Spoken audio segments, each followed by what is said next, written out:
New national education policy 2020।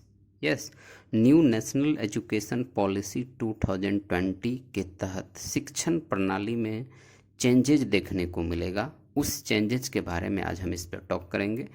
तो इसका नाम है कि नई शिक्षा नीति 2020। अब देखो कि इस शिक्षा नीति जो नया वाला जो चेंजेज हुआ है उसमें क्या क्या चेंजेस देखने को मिला है। तो उसमें पहला चेंज देखने को मिलता है कि पहले होता था मानव संसाधन प्रबंधन मंत्रालय MHRD। अब ये ना हो करके डायरेक्ट उसको कहा जाएगा शिक्षा मंत्रालय, और ये पोस्ट रहेगा पहले, क्योंकि देखो इसमें पता ही नहीं चल रहा था कि शिक्षक मंत्रालय हैं कि आप क्या चीज़ के मंत्रालय हैं। तो क्लियर कट यहाँ पे शिक्षा से रिलेटेड इसका नाम दिया गया है शिक्षा मंत्रालय। तो पहले हम लोग पढ़ते थे 10+2+3 जो कि कोठारी कमीशन पे आधारित था, जो कि अभी तक हम लोग इसी ढांचा पे अध्ययन कर रहे थे। अब इसका न्यू प्रपोजल बदल के हो गया है कि 5+3+3+4। अब मतलब ये नहीं चलेगा, ये नहीं चलेगा, तो शिक्षा मंत्रालय चलेगा, और ढांचा बदल के हो गया 5+3+3+4, यानी कि इसको बोलते हैं आप स्कूली शिक्षा, यानी इस पैटर्न पे चलेगा अब। तो जैसा कि हम लोग देखते हैं कि curricular and pedagogical structure of जैसे 5+3+3+4। अब इसका डिटेल मीनिंग समझते हैं कि ये 5, 3, 3+4 का क्या मीनिंग होता है, एकदम मीनिंग के साथ। अब जैसे देखो पहला जो 5 है उसको बांट दिया है प्री प्राइमरी स्कूल यानी प्राइमरी स्कूल से पहले का ढांचा। एक 3 को बांटा है प्राइमरी स्कूल में, फिर एक 3 को बांटा है मिडिल स्कूल में, और एक जो लास्ट 4 है उसको बांटा है हाई स्कूल में। तो अब हम लोग समझते हैं इसमें कि किस तरह का ये पैटर्न है। अब जैसे देखो कि पहला बोलता है कि जैसे फिफ्थ, इस 5 का मीनिंग क्या हुआ। जैसे इस 5 के अंतर्गत nursery, LKG, UKG, first class, second class ये आएगा। तो ये हुआ 5 का मीनिंग कि nursery, LKG, UKG, first class, second class. तो देखो 5 हो गया, तो इस 5 का मीनिंग ये हो गया। फिर ये 3 क्लास बनता है। तो अब देखो इस 5 क्लास में इसमें बच्चे अपने मदर टोन में पढ़ेंगे, ये थोड़ा फैसिलिटी दिया गया है कि। और इसमें प्ले, यानी कि जो प्लेइंग का जो इम्पोर्टेंट होता है ना, वो उस पर ज़्यादा जोर दिया जाएगा इसमें। इसके बाद आ जाएगा प्राइमरी स्कूल। तो प्राइमरी स्कूल में 3 क्लास, 4 क्लास, 5 क्लास को एक साथ रखा गया है, यानी 3 क्लास, 4 क्लास, 5 क्लास के बच्चे प्राइमरी स्कूल में पढ़ेंगे। ये 3 का मतलब हो गया, ये 3, 4, 5 ये 3 को रिप्रेजेंट कर रहा है। अब अगले वाला जो 3 है ये आ जाता है मिडिल स्कूल, और मिडिल स्कूल में फिर देखो 6th स्टैंडर्ड, 7 और 8 ये 3 स्टैंडर्ड को रखा गया है। अब इसमें यहाँ पे क्या है कि जो सब्जेक्ट का जो यहाँ पे सब्जेक्ट पढ़ाई हो रही थी वही सब्जेक्ट यहाँ पे भी होगा, बट इसमें क्या है कि एक स्किल डेवलपमेंट के तहत यहाँ पे एक न्यू बच्चा एक कोर्स करेगा जो कि लोकल एरिया पे डिपेंड करता है।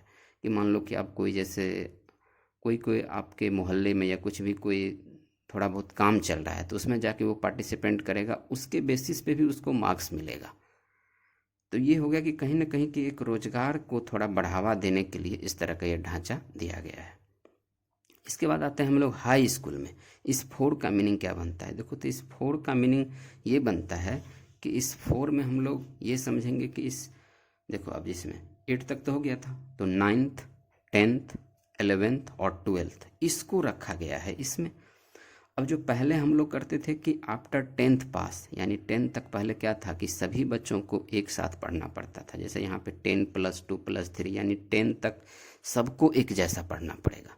अब यहाँ पे क्या है कि नहीं, अब इसमें क्या है कि 9th से ही आप सब्जेक्ट का सिलेक्शन करेंगे कि मेरे को साइंस वाले हिस्से में जाना है, कि आर्ट वाले में जाना है, कि कॉमर्स वाले में जाना है। अभी किसी बच्चे को SST से ज़्यादा दिक्कत है तो वो उस पार्ट की तरफ चला जाएगा। मैथ में टेस्ट है तो इधर आ जाएगा, तो वो 9th स्टैंडर्ड से ही सिलेक्शन हो जाएगा। और इसके बाद फिर 10th पास करो, 10th के बाद 11th में, उसके बाद 12th में।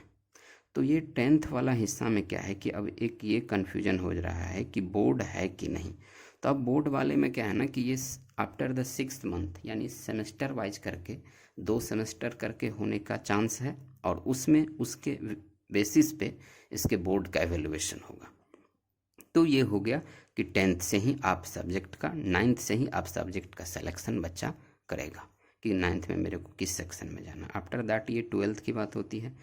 अब देखते हैं कि आगे कहाँ क्या बदलाव हुआ है। तो आई होप कि आपको ये 5+3+3+4 का ढांचा अच्छे से समझ में आया होगा, मीनिंग के साथ कि कहाँ कहाँ किसको क्या रखा गया है।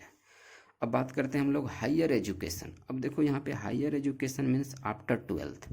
पहले तक ही जो आफ्टर 12th की आपने बीएससी एमएससी जो भी अपना करने के बाद अब डिसाइड किया कि अब एजुकेशन में जाना है, इसमें जाना है, वो करना है, तो नहीं, अब यहाँ पे एक ये बदलाव देखने को मिला है कि इंटीग्रेटेड कोर्स के तहत कि आफ्टर 12th आप अगर इंजीनियरिंग में इंटरेस्ट है तो आप बीटेक करोगे, अगर इंजीनियरिंग में इंटरेस्ट है तो आपका बीटेक हो जाएगा। फिर अगर इधर वाइज आर्ट में जाएंगे तो बीए बीएससी बीकॉम ये हो जाएगा।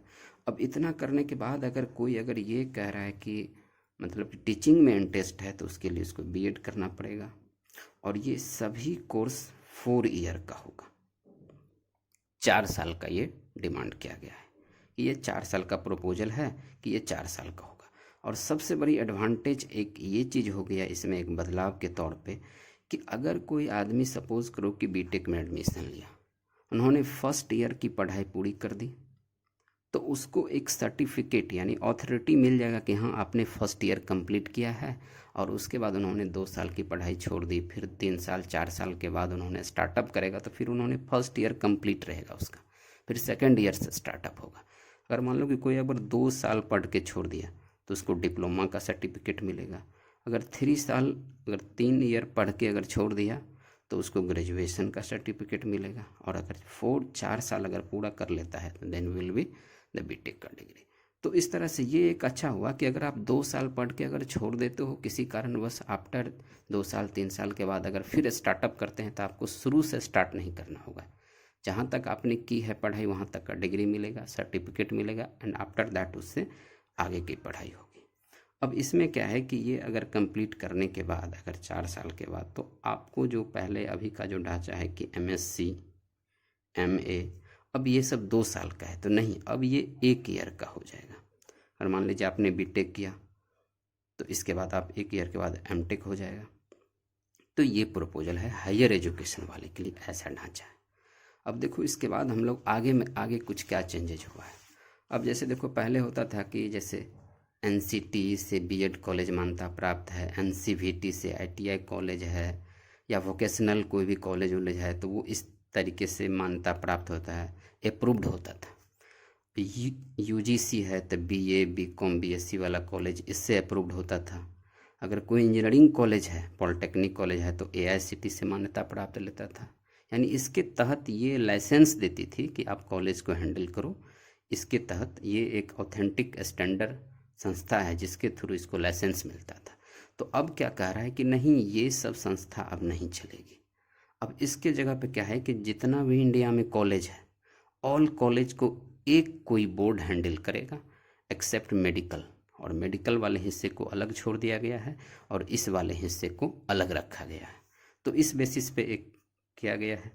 अब एक सबसे बड़ी और पॉजिटिव वे ये है कि फॉरेन कॉलेज जो था पहले, मान लीजिए यहाँ के बच्चे विदेश जाते थे पढ़ने के लिए, अमेरिका जो भी है जहाँ था, तो अब क्या हुआ है कि ये इस पॉलिसी के तहत ये कहा गया है कि इस इंडिया में ही विदेशी कॉलेज का कुछ स्टेबलाइजेशन होने की उम्मीद है, तो यहाँ पे भी आप पढ़ाई कर सकते हो। Now the main target of this education, ये नीति का जो न्यू पॉलिसी है इसका मेन ये है कि इंडिया को वैश्विक ज्ञान महाशक्ति बनाना। यस, मतलब नीति का लक्ष्य ये बताया जा रहा है कि जैसे कि यहाँ का जो एचआरडी मिनिस्टर अभी जो अनाउंस किए हैं डॉक्टर रमेश पोखरियाल निशंक, उनका ये कहना है कि भारत को वैश्विक ज्ञान महाशक्ति बनाना। तो आई होप कि अभी जो ये न्यू पॉलिसी का ढांचा जो बताया गया इसके तहत आपको ये अच्छे तरीके से समझ में आया होगा कि किस तरह से ये पैटर्न फॉलो कर रहा था। जैसे कह रहा है कि 5+3+3+4 का मीनिंग स्ट्रक्चरली ये डिफाइंड करता है। आई होप कि आपको ये पूरी समझ में आया होगा। ओके।